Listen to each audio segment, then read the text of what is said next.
I have decided to make a new Questlog updated up to today with what I think is best for this class, with the experience I have since being playing this from like February by the end of T1 until today. This is my quest log, this is the link, I will post that in the comments.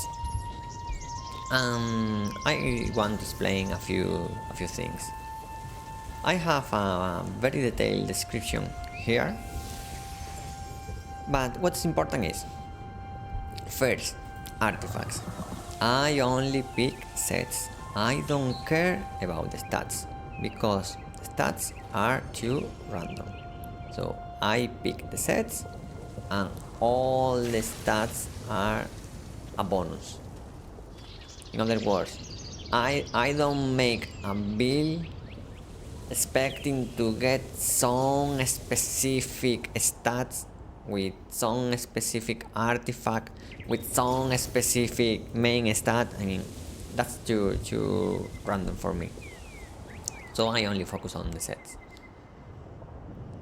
About which sets to use, I use Abyssal for the hit, Chaos Harbinger, either 2 pieces up to 6, depending what I'm doing, and Evasion, again depending what I'm doing, it may be 2 pieces or even 6 if you are pushing for heavy attack evasion.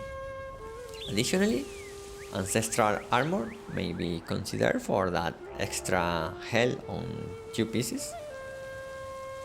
And all the other sets are not worth it in my opinion, including Deathless One. If the bonus damage was on 2 pieces, I may use it, but wasting 4 artifacts for 12 bonus damage is not worth it in my opinion. Likewise, about the runes, as I explained here, I don't use chaos runes in my build. I do use in game. In fact, right now I'm using in the rings.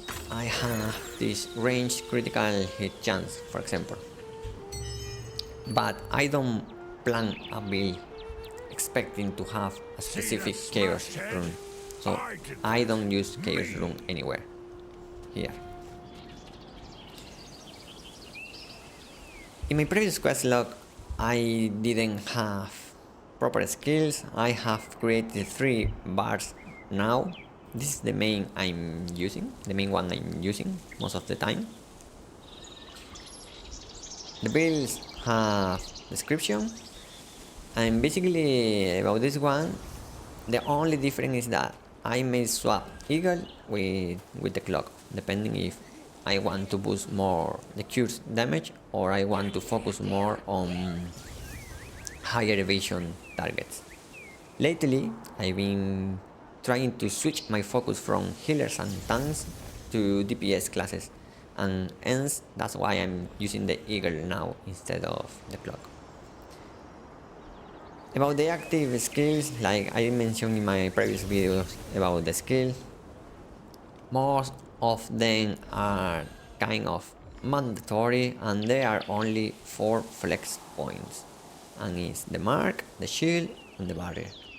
You can play with these 3 to adapt to whatever you want to achieve. This is the one I use because I want to have the more sustain or the more defenses possible. But if you want more damage, you can add a Curse Explosion here, or a Decaying Touch, or switch the barrier for Fighting Barrier. Or if you want more buff, you can switch either for Wing Snatcher or for Sleep with the enhanced Mire specialization, which reduces the attack speed, whatever. But all the others are like core skills that can be removed. I have this explosion base skill bar, but I don't use it. This one is just to make the biggest bomb you can make in this game. And don't let people from Reddit fool you. Fury has the biggest single target burst damage in a cursed bomb over Dark Blighter. Why? Because of the mark. You are going to have double mark. You are going to stack damage with quick fire as well in the mark, and then you are going to add all the traditional cures, the touch of the spare, the decaying touch, the event, and the explosion with the karmic, I don't remember, witching hour, with witching hour. So when you load all that damage into a double mark that can potentially be a double heavy mark, that's the biggest damage number you will ever see in this game. So for those people that say Fury is only about mana burn, play the class and get experience, and then you can opinion about it. Personally, I don't like this build. I don't like to play Fury as this. I will explain later why. And this is my healer skill bar. It's, as you can see, it's always the same skills, quick fire, multi-shot, etc. And what changed here? In PvP I had the mark. Here I have the fountain of life. Saints Out is not good because the whole point is not to get hit. So if you don't get hit, you will not stack this passive, so don't pick that. And why does healing work as Fury? Okay. You are not going to be a bow one. You are not going to have an insane regeneration healing. That should be nerfed at some point for bows, because that doesn't make any sense. But you have the quickest use of active healing with swift healing, and well, Fountain is a regen based skill, but for the point I'm making is that you can Fury is the class that can reuse the fountain the fastest, the quickest. Why? Because the interaction with selfless diffusion. You are going to pop a fountain, you are going to use selfless, and then with touch of the spare and all the hits with the frost arrow, the CD is going to be down to 0 again. Before the first fountain has finished, you can pop a second fountain if you want. And that also affects other things like the shield or the barrier. So basically you have the faster way to reuse some defensive skills compared to Seekers or compared to Staff 1. That's why Fury as healer works, even though it's not a bow 1. Masteries are pretty much standard. There is not too much to play with here. I have removed tactical deflection in favor of the Eagle, first because, as I said, I'm trying to focus more on DPS classes now, and I want that boost of hit and critical, and also because this skill was nerfed to Oblivion. Now the effect is after 1 second, and that's a lot. Before, they engage on you and they got pushed back immediately. Now they engage on you, they CC you, they get pushed back, but they get back to you again, and you are still CC. So it doesn't make any sense now. That's why I removed that. And regarding everything else, it's the same as mentioned in my previous video. Nothing much to add about this. If you are more interested into the details, just watch that video. As you saw, I didn't mention anything about AoE draining because it doesn't work. Okay, I have tried that many times. Yes, you can occasionally make a play, but that's about it. It's not a very reliable skill because most of the time what's going to happen is that you add the mana bar and the buff, you spread it with karmic, you try to spin, and bam, you RCC right away. You didn't have time to drain like 1000, maybe 2000 mana. That's nothing, and by contrast you are dying. So basically you are not doing anything at all. You don't have collision resistance, you don't have anything to survive a spin like a shield and... well, I forgot the shield and sword class. So that's why you don't see Scorpion spinning now either.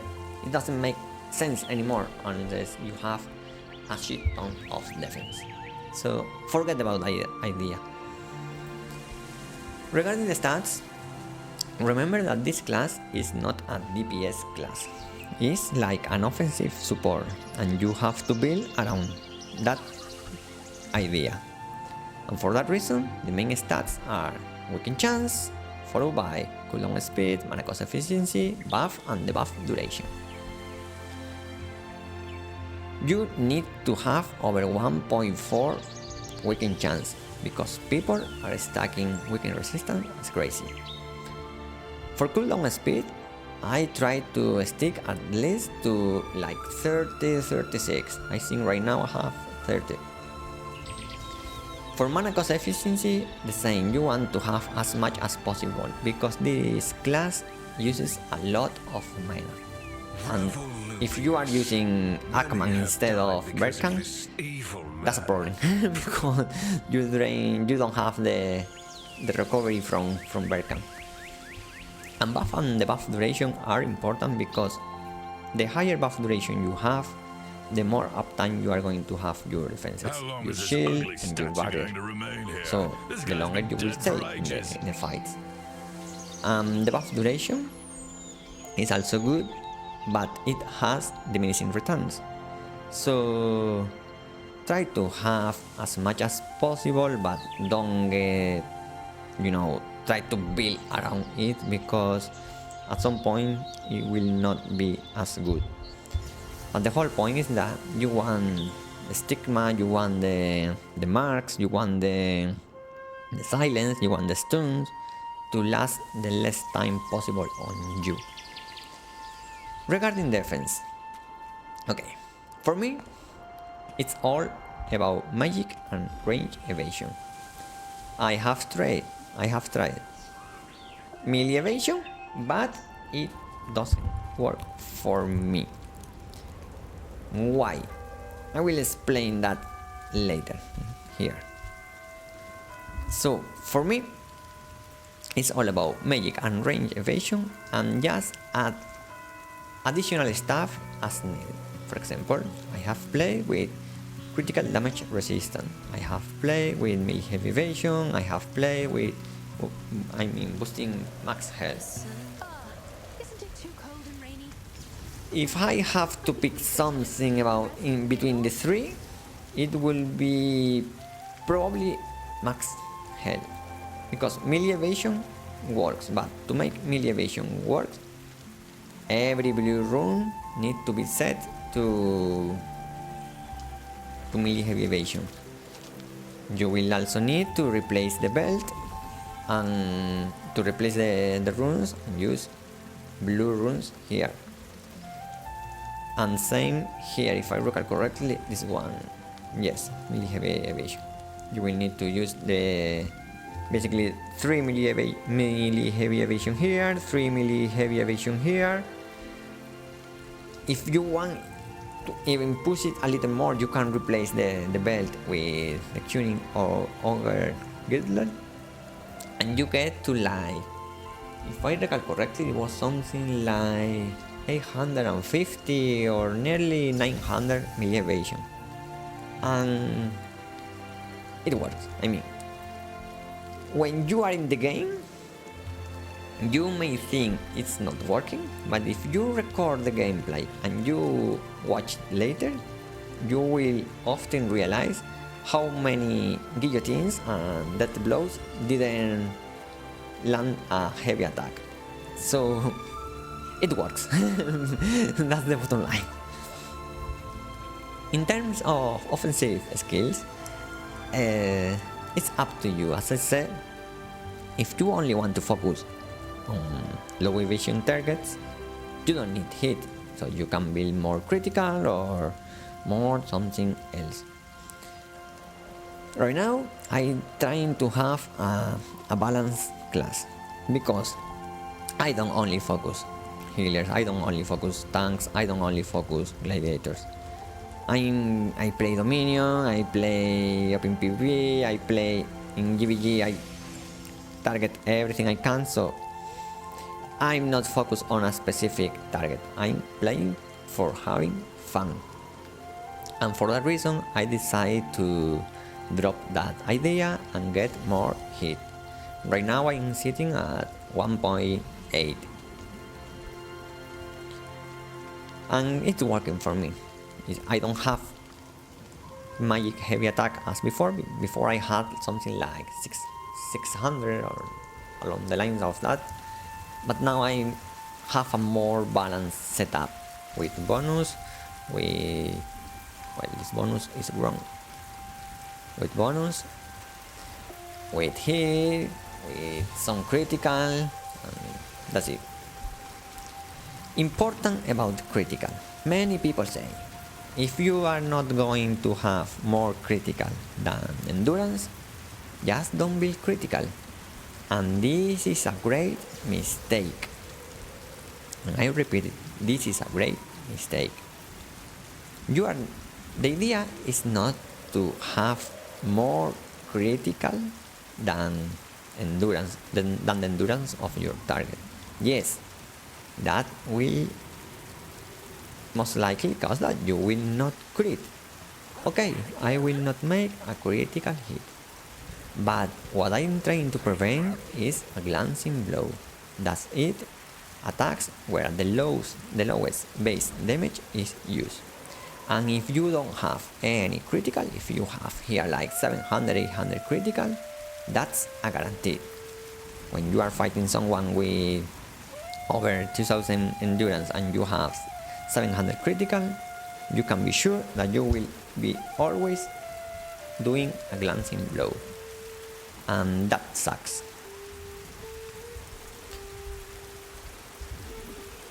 So what else? Bonus damage. Okay, there is this theory that says that as Fury deals a lot of small hits, bonus damage is going to be very up, because you are doing quick fires, you are doing off-hands attacks, you are proxying the vampiric attacks, you are using Akman with the double attack, etc.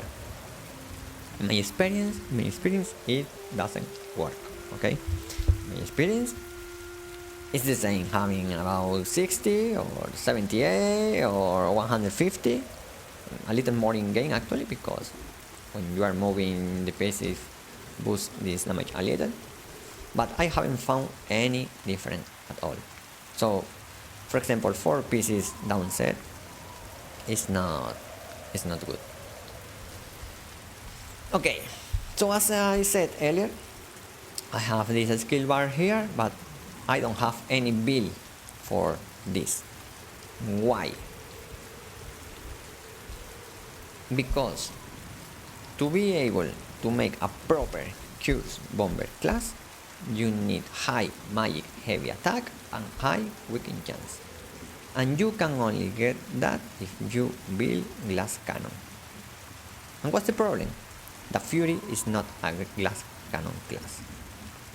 With a dagger, a Starblighter, you can build glass cannon, because you have a steel, and you have Phantom Smoke to deal with range and magic attacks. So basically you can build heavy attack, melee evasion, weaken chance, and that's it. That's a very strong Dark Blighter that is going to blow you up. As a Fury, you can't do that, because if you build that way, you will not have defenses and you will die. Yes, the first time you will make a surprise attack. The second time you are going to get insta focus. I'm already insta focus in every war game from my guild, so I'm not even playing this way. So just don't do that. By contrast, this is the best for PvE. If you build around magic heavy attack for PvE, you are going to do a lot of damage. And about triple evasion, in a previous video I said that triple evasion works. And it's true, it works.